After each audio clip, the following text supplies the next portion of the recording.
Welcome to the fifth and final part of my series on flipped learning. In this part, I balance a few criticisms on flipping with some advice on the same. First, the criticisms. The dominant content delivery model of flipping is still lecturing. What is wrong with lectures? Check out this link on the problems with lectures. If people do not enjoy boring lectures face-to-face, why should they enjoy them online? There are many ways to start active flipping. For example, going on focus web quests, collecting data with polls or short surveys, and reflecting on an interesting article.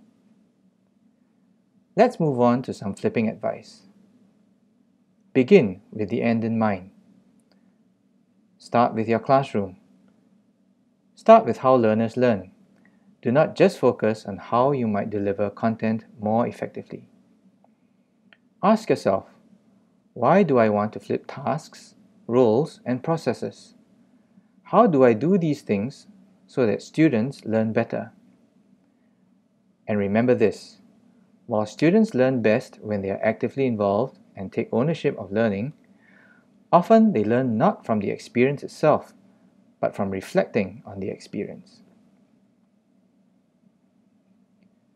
Don't just change the medium without changing the method.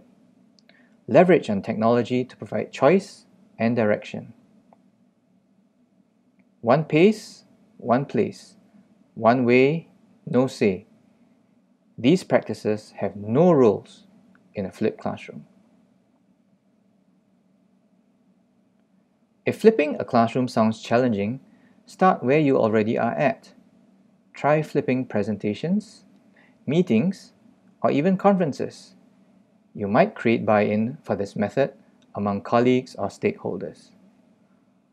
Alternatively, you might refer to this professor's strategy of not labeling her classes flipped. Imagine if every teacher required their students to consume content outside of class. We would be changing the nature of homework instead of dealing with the problem of unnecessary homework. Either make the first part of the flip short and meaningful, or give some class time back to the learners.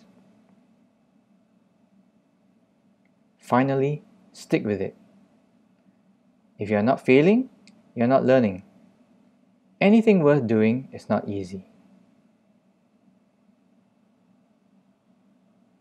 It is worth noting that the learners of today have been conditioned to be passive consumers and are likely to resist the flip initially. Search for videos of flipped classroom problems, as well as the solutions offered by other educators worldwide. Then critique those responses.